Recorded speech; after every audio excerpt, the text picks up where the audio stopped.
Hello, my name is Alan Braverman, and today we'll discuss what is aortic dissection and who is at risk.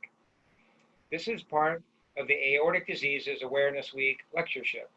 I'm at the Washington University in St. Louis School of Medicine. Thank you for being here. Aortic dissection is a tear in the inner layer of the aortic wall, allowing blood to enter and separate the inner and outer layers of the aortic wall. And this process can weaken the aorta, leading to instability and risk of rupture, can cause malperfusion of branch vessels, leading to ischemia in any vascular bed, or can disrupt the aortic valve, resulting in severe aortic regurgitation and heart failure. Aortic dissection is not common, affects about 10,000 people in the United States each year. Aortic dissection is sometimes referred to as the great imitator because its presentation can mimic so many other conditions that are more benign and more common. And the symptoms of aortic dissection can be highly variable, from very catastrophic in onset to relatively minor, making it a challenge to diagnose in certain circumstances. While chest pain is the most common symptom, the pain can be in the back, neck, head, abdomen, can be severe, or it can be vague. And other signs include instability, pulselessness, and symptoms of malperfusion, or a sense that something is terribly wrong. When we think of acute aortic syndromes, aortic dissection is the most classic and is responsible for 80 to 90%. And in this cross-section of the aortic wall and lumen, there's a tear in the intima, allowing blood to enter and propagate. 20% or so of aortic syndromes are related to a primary hemorrhage in the wall of the aorta, known as aortic intramural hematoma, or IMH. And in this condition, we don't see a visible intimal tear. And about 5% of aortic syndromes relate to atherosclerotic disease, where a penetrating ulcer enters the aortic media and propagates with focal areas of hematoma and sometimes small areas of dissection and risk of rupture. A classic aortic dissection, again, is a tear in the aortic wall. So blood then enters into this false channel separated by the intimal flap. The dissection typically propagates anterograde down the aortic wall, but can go retrograde and leads to malperfusion syndromes, risk of rupture, late aneurysm, and other potentially catastrophic complications.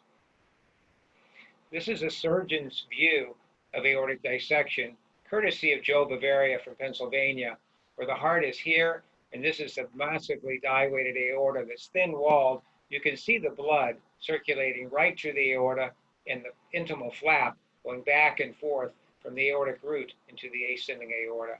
You can see how dangerous this condition can be with a thin-walled aorta at risk for rupture at any time. IMH, or intramural hematoma, 10 to 20% of syndromes, you can see the blood in the aortic wall and the intima is intact.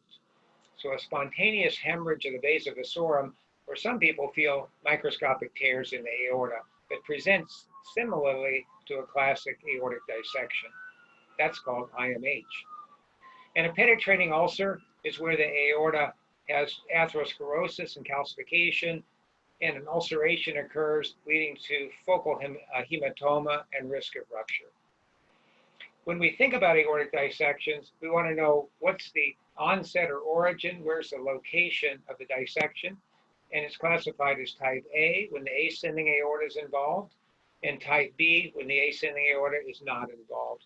Or the DeBakey classification, type 1, the entire aorta from ascending to descending is involved, or type 2, just ascending, or a type 3 dissection, the descending aorta alone.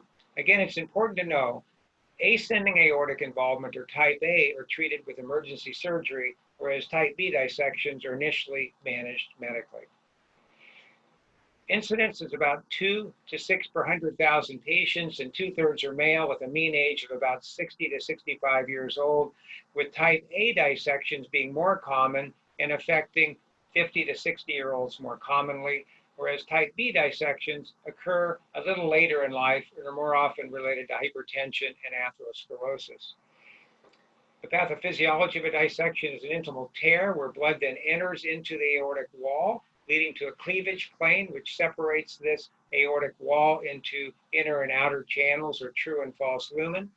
Some feel that a spontaneous hemorrhage of the vasa vasorum leads to rupture through the intima, with most favoring the primary intimal tear hypothesis. Why does an aortic dissection occur? What individuals are at risk?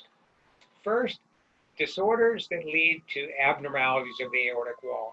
So looking at the microstructure of a normal aortic wall on this elastic tissue stain, one can recognize parallel sheets of elastic fibers, which are shock absorbers in the aortic wall. And in diseases where there's medial degeneration, abnormalities and fragmentation of the aortic media occur. So the elasticity and the strength of the aortic wall is lost, leading to risk of aortic dissection. And that's led to the terminology cystic medial degeneration. So some conditions associate with abnormal aortic wall, whereas other conditions associate with abnormal shear stresses.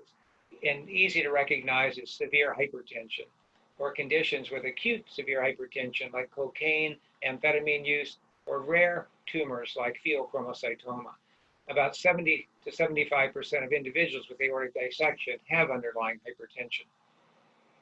When we think about conditions associated with dissection and abnormal aortic wall, first we characterize hereditary aneurysm disorders, some of which have outward recognizable features. We call these syndromic conditions, like Marfan syndrome, Loeys-Dietz syndrome, and vascular Ehlers-Danlos syndrome, with recognizable genetic mutations. Other conditions, and even more common, are non-syndromic hereditary aneurysm disorders. So these run in families and are recognized to be due to several genes, but don't have typical recognizable outward features of a syndrome. Let's start with Marfan syndrome as a typical syndromic feature that you might see in the emergency room in a suspect with concern for dissection. It's important to recognize the features, so you might think about dissection in these conditions. So I'll spend a few slides discussing each of the common syndromic features so you can help recognize them when they present in the emergency room. Marfan syndrome is abnormal fibrillin with an incidence of 1 in 5,000 people, often due to a spontaneous change, but it can run in a family where family members have it before the person you're seeing. And we make the diagnosis based on multiple features, the family history, mutation analysis, and clinical features such as very tall stature, elongated arms and legs, hyperflexibility, eye findings, things like that. So many times it's the skeletal features you recognize. These individuals are tall and thin with pectus deformities and scoliosis and can have hyperflexibility with the recognizable features as shown here. The person with Marfan syndrome often has an elongated face, downsloping eyes, small chin, flat cheekbones, and a very tall palate with crowded teeth and a small oropharynx. Marfan syndrome, of course, leads to aneurysms of the aortic root, and that's what puts them at risk for ascending aortic dissection, but also at risk for descending dissection. A majority have mitral valve prolapse. Another condition, less common than Marfan syndrome, which can share a lot of overlap in its phenotype, is Loeys-Dietz syndrome. But other features you might recognize are the presence of club feet, abnormalities of the skin, face, eyes, and mouth. And it has a characteristic triad, which we'll review, and tortuous blood vessels on imaging and aneurysms throughout the vascular tree. And that differs than Marfan syndrome. So someone with Loeys-Dietz syndrome can have bluish sclera, flat chin, prominent head or craniosynostosis, and can have abnormalities of the uvula. So take a moment to have your patients say, ah, when you suspect an aortopathy. And this can be diagnostic of conditions like Loeys-Dietz syndrome with a bifid uvula.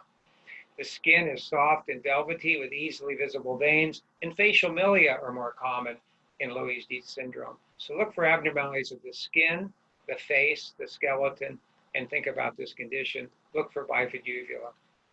Vascular Ehlers-Danlos syndrome is one of the rarer causes of familial aneurysm disorder, affecting about 1 in 50 to 100,000 individuals due to an abnormality in collagen. And typical appearance are sunken eyes with deep set eyes and dark coloration, a pinched nose appearance, attached ears, and abnormalities of the skin. Club feet are common, fingers that look old for the individual, named acrogyria, and very paper-thin skin with widened atrophic scars, easily visible veins, and varicose veins and abnormal bruising in young individuals should make one think of vascular Ehlers-Danlos syndrome. Much rarer than the common hypermobile Ehlers-Danlos syndrome, which does not associate with aortic dissection risk. So besides aortic dissection, aneurysms, and other arterial catastrophes are the hallmarks of vascular Ehlers-Danlos syndrome. So think about this condition in young individuals with arterial disease risk or having symptoms during pregnancy where there could be a risk of aortic catastrophe. Familial aneurysm syndromes or non-syndromic heritable thoracic disease is a common cause for aortic aneurysms. In fact, we recognize that 20% of individuals who have a thoracic aortic aneurysm disease will have another affected first-degree relative when one does careful screening. And this is without syndromic features. There's multiple genes that are now recognized as leading to familial thoracic aortic aneurysm disease or non-syndromic heritable thoracic disease. And these follow an autosomal dominant inheritance pattern. So when faced with an individual with suspicion for aortic dissection, ask, is there any family history of aneurysm disease, aortic aneurysm, cerebral aneurysm, or aortic dissection? And that should highlight and increase the suspicion for this condition in the person you're seeing. Bicuspid valve disease is common, mostly sporadic and isolated, but can associate with other conditions like coarctation of the aorta and Turner syndrome and can run in a family. Important to know is bicuspid valve is more common in certain aneurysm disease and is associated with abnormalities of the aortic wall. Compared to the normal flow through the aorta in a tricuspid aortic valve, bicuspid aortic valve leads to abnormal hemodynamics of the ascending aorta, leading to wall shear stresses, which associate with an increased risk of ascending aortic aneurysm and aortic dissection amongst individuals with bicuspid valve disease. And importantly, people who've had bicuspid valves removed remain at risk for late ascending aneurysm formation. And when that occurs, there's risk of aortic dissection. Turner syndrome occurs in 1 in 2,500 live born girls, associated with short stature, averaging under 5 feet tall when not treated with growth hormone, can have low set ears, lymphedema, webbed neck appearance, and delayed puberty or ovarian failure. Those are the typical hallmarks. And importantly, cardiovascular disease, including bicuspid valve and aortic dilatation, placing that individual at risk for aortic dissection, occurs in Turner syndrome women. So this is a group of people one has to recognize for this risk when cardiovascular involvement is present. In the absence of aortic enlargement or bicuspid valve disease, then aortic dissection risk is minimal. So remember that when evaluating a Turner syndrome woman for the condition of aortic dissection if presenting to the emergency room with symptoms of concern. Finally, other causes for thoracic aneurysms that can lead to dissection are degenerative aneurysms. These are atherosclerotic, associated with hypertension and other atherosclerotic risk factors, and are more common in the descending aorta and arch, and are more common in elderly individuals.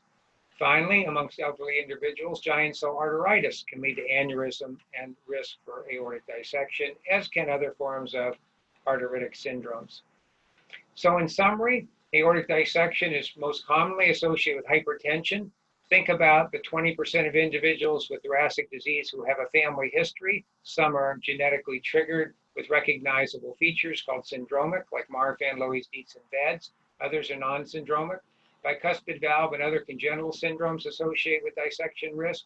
Trauma to the aorta, prior heart surgery, endovascular therapy like TEVAR and TAVR can traumatize the aorta. Atherosclerosis, toxins that associate with high blood pressure like cocaine and amphetamines, and inflammatory conditions of the aorta can all associate with risk of dissection. If someone has aneurysm disease like Marfan or others, then pregnancy and weightlifting can associate with risk of dissection.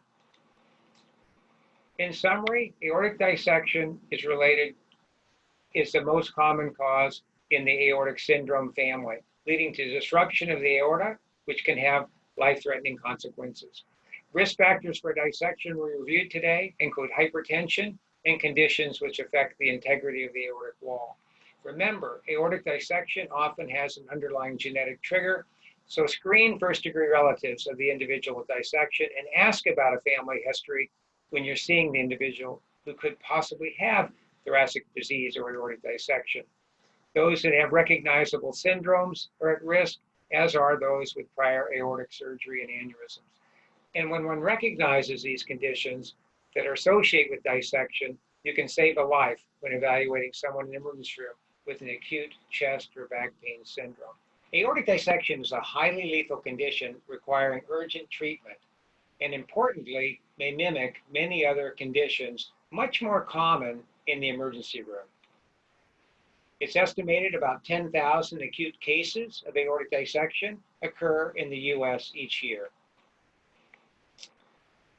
15 to 40% of people ultimately proven to have an acute dissection are not diagnosed while undergoing their evaluation in the emergency room. Many are diagnosed on imaging studies which are performed for a different reason. And unfortunately, many are diagnosed at post-mortem. So one of the most important factors leading to a correct diagnosis of this condition is a high clinical suspicion that aortic dissection may be the cause of the person's presentation.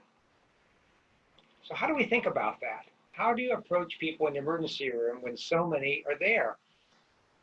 Consider aortic dissection in patients who present to the emergency room with chest pain, back pain, abdominal pain, syncope, or have a malperfusion syndrome, or present with shock or hypotension.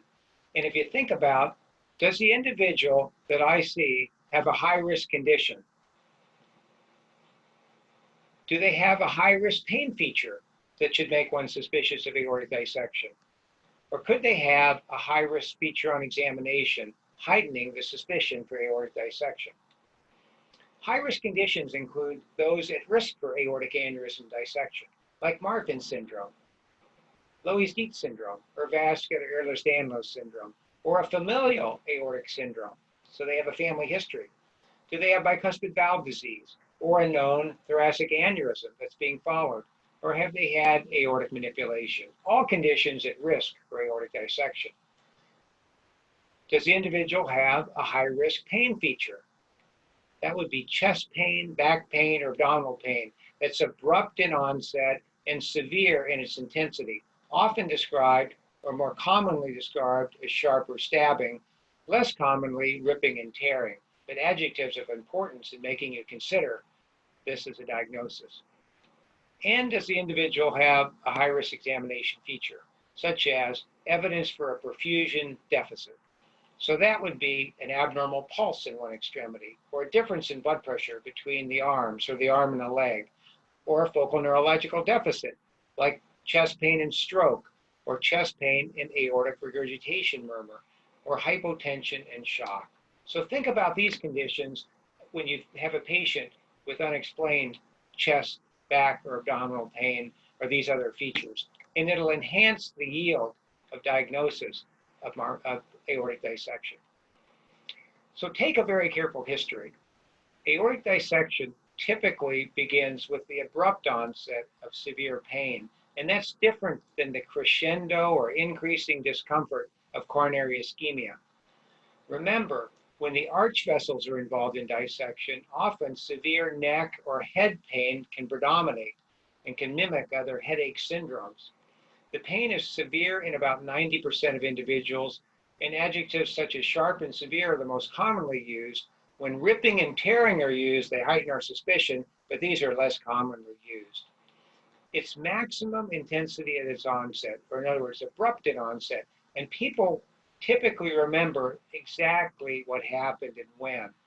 I was in the shower and all of a sudden got struck in the back by a baseball bat or stabbed with a knife. So cataclysmic type symptoms should make you think of this condition. It's migratory or traveling from chest to back or back to chest or chest to abdomen in about 17% of people as the dissection propagates. And again, differing than many other chest vein syndromes, those with dissection are often restless, have a sense of doom, and are very uncomfortable, asking something is very wrong or am I going to die? So these are very worrisome appearances of individuals that should make one think of this condition. This is a study looking at 83 people from emergency room with acute aortic dissection. And the initial physician correctly suspected dissection in 65% of cases. Only 42% of people were asked all the descriptors of their pain, like what was its quality, where was it, and what was its onset like. And in 19 people, only one or less of these descriptors was recorded in the record. And interestingly, when all three questions were asked and answered, dissection was correctly suspected in the vast majority, whereas when less information was obtained about the type of pain, the dissection was less often suspected. So take a very careful history and think about this when approaching the patient in the emergency room. People with aortic dissection often look acutely ill. Hypertension is present in about half the individuals in the emergency room with dissection, but not in all. And low blood pressure or hypotension occurs in 20%, usually due to acute complications like pericardial tamponade or rupture or exsanguination or acute heart failure due to acute severe valvular regurgitation from the dissection process. Aortic regurgitation is present in about 40% of type A dissections, and pulse deficits depend upon which dissection, more common in type A than type B. But again, the majority of individuals will not have aortic regurgitation or pulse deficits. So when present, they should heighten your suspicion, but when absent, should not exclude evaluation for dissection. And almost 10% of people with dissection present with fainting or syncope.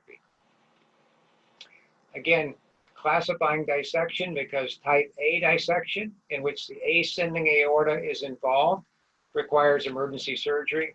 Type B dissection, or type 3, is distal to the left subclavian. And these descending dissections are typically managed medically unless a complication occurs.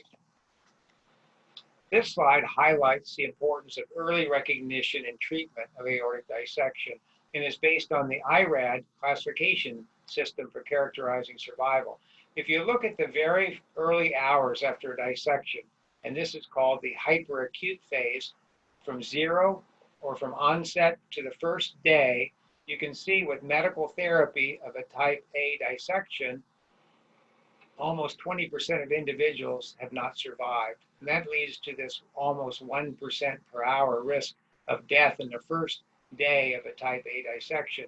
So it highlights how important it is to recognize this and have treatment early on. Type B dissections have a less mortal outcome when treated medically early unless a complication occurs. The risk of death with dissection, type A or type B, is highly increased by complications such as rupture or malperfusion syndromes. And again, in type B or descending dissections, lower mortality rate when uncomplicated, but about a quarter of patients do develop complications or become unstable. And those who do have a much higher morbidity and mortality rate early on. The complications of dissection which may arise in the emergency room or thereafter include frank rupture of the aorta, as demonstrated here with hemorrhage into the peritoneum, bleeding around the heart, leading to cardiac tamponade, or bleeding into other spaces like the mediastinum or pleura, which can be fatal. Acute aortic valve regurgitation occurs in type A dissection because of the intimal flap, and this leads to aortic regurgitation, which can be manifest as heart failure or a loud diastolic murmur of aortic regurgitation where previously was not present. This highlights the importance of looking for this physical feature on examination of acute dissection or people suspected of dissection. Malperfusion occurs in about a quarter of patients with dissection. The most common is known as dynamic malperfusion. So in this cartoon, here's the dissection with the tear in the aortic wall leading to the intimal flap, the true lumen, and the false lumen or the false channel. Increased pressure in the false channel leads to collapse of the true lumen, which can interfere with blood flow in a branch vessel and lead to malperfusion in any vascular bed. Static malperfusion has a similar mechanism, but instead of being dynamic, there's occlusive flow or occlusion of this branch vessel, usually due to thrombosis or the dissection flap extending into the branch vessel, leading to ischemia or infarction of that vascular territory. So the clinical features of aortic dissection can be dominated by malperfusion, leading to symptoms like stroke or coronary ischemia or mesenteric ischemia or limb ischemia, depending upon which blood vessel is involved. And that highlights how difficult it can be to suspect or diagnose dissection, because the features can involve any of the organ systems as outlined on this chart, whether it be the heart, the lungs, the kidneys, the brain, the spinal cord, GI tract, or others, depending upon which blood vessels involved in malperfusion or whether there's rupture or involvement of these organ systems. When facing a patient with suspected dissection, urgent evaluation is required, first to exclude other possibilities that are more common and to do diagnostic tests to identify the aortic dissection, which is typically CT scan as the #1 test done in the emergency room. CT scan with contrast, TEE, and MRI have the highest accuracy for diagnosing aortic dissection, between 95 and 100%, with contrast CT scan being the first choice in the emergency room due to its widespread availability and speed of access.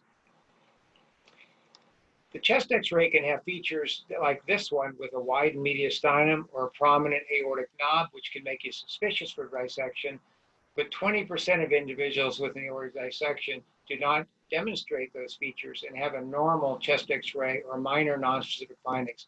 So remember, a normal chest X-ray cannot exclude an aortic dissection. This individual with the prominent aortic knob had a type B dissection, and you can see the aortic shadow being abnormal here in this radiograph. Biomarkers can be very helpful in suspected aortic dissection, and D-dimer is the one that's most readily available and has the most data supporting its use. So D-dimer is the degradation product of fibrin and is elevated during activation of the clotting system.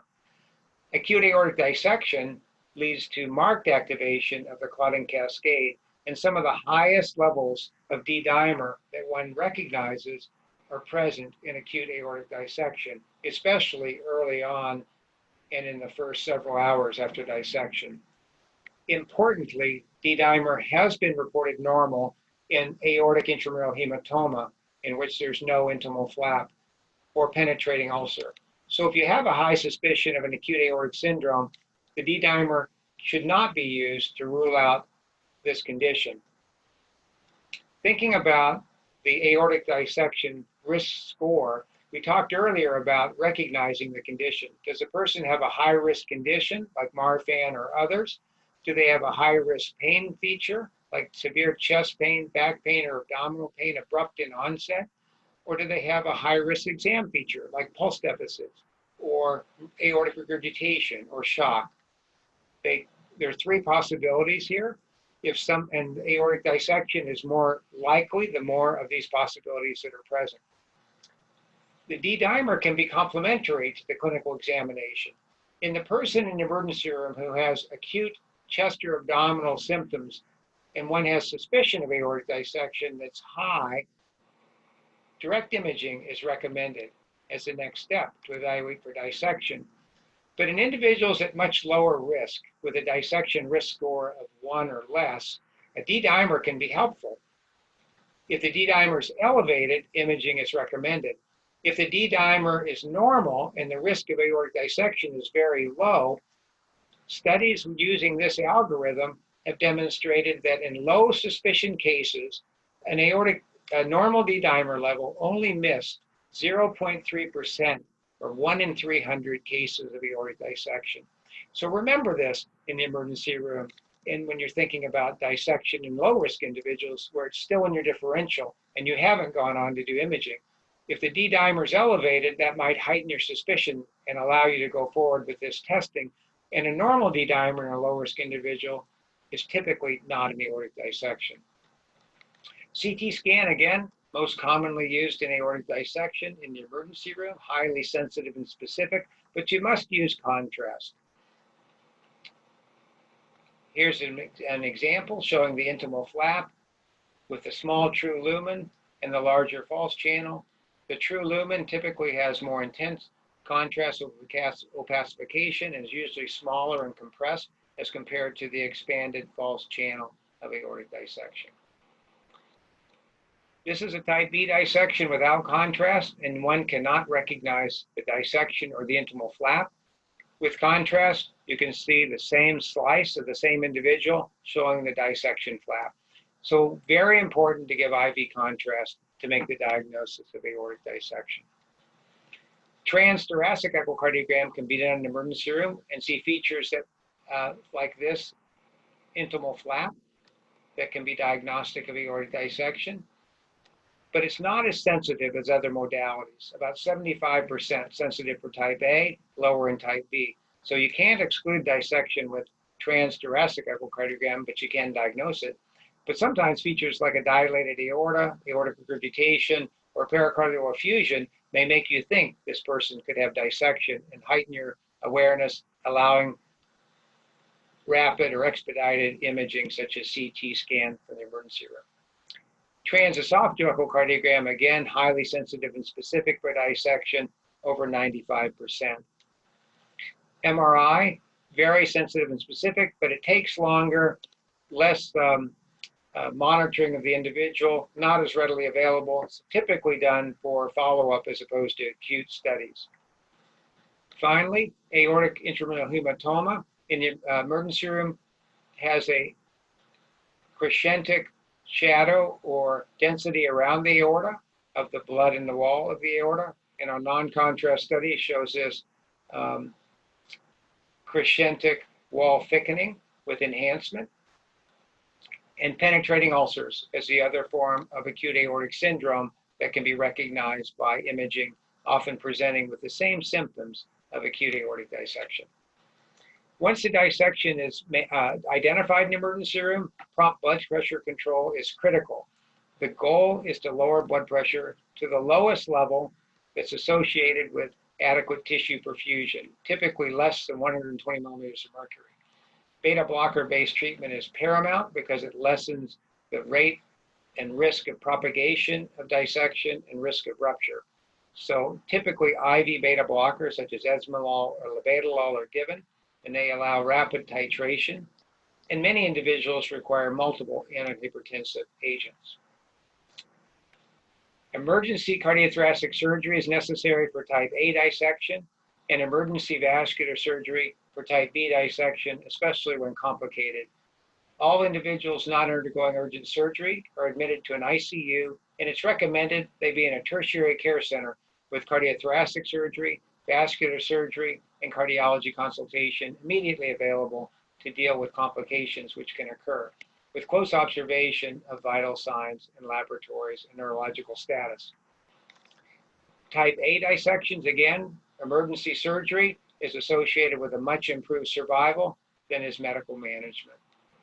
With type B dissections, patients that are complicated have a much worse prognosis. So those with rupture, impending rupture, malperfusion, refractory pain, aneurysm, or uncontrolled hypertension, and have favorable anatomy, typically undergo endovascular repair.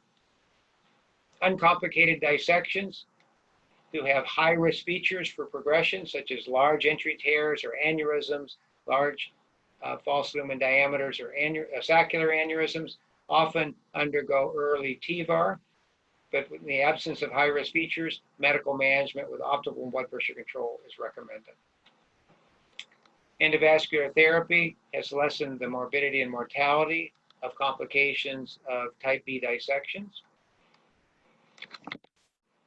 To summarize, In the emergency room, consider aortic dissection in individuals presenting with chest, back, or abdominal pain, syncope, or features of malperfusion, and ask, does a person under investigation have a high-risk condition which can associate with risk of dissection, like Marfan, familial aneurysm disease, bicuspid valve disease, a known aneurysm, or have they had aortic manipulation? Do they have high-risk pain characteristics, such as abrupt onset of a severe or sharp pain? Or do they have high-risk physical exam features, such as aortic regurgitation, pulse deficits, differential blood pressure, syncope, or hypotension? These are all features which should highlight your concern for aortic dissection. And then pursue imaging, typically a gated contrast CT scan to evaluate aortic dissection. In very low-risk individuals who don't have an explanation for symptoms, you can consider D-dimer testing, which is useful when normal, but not 100% accurate. And when a dissection is diagnosed, initiate beta blocker therapy, aiming for adequate blood pressure control. Consultation with CT surgery is necessary for urgent repair in type A dissection, and other specialists, include vascular surgery, CT surgery, and cardiology, are involved for dissection management, especially type B. In the long-term management after aortic dissection, here's an easy tip. Besides making the diagnosis and achieving blood pressure, changing lifestyle and exercising moderately, remember, these conditions can run in families, so evaluate relatives for a familial disorder that can put them at risk for dissection, image the aorta over time, and do preventative aortic repair as appropriate. Thank you very much for your attention, and protect the tube of life.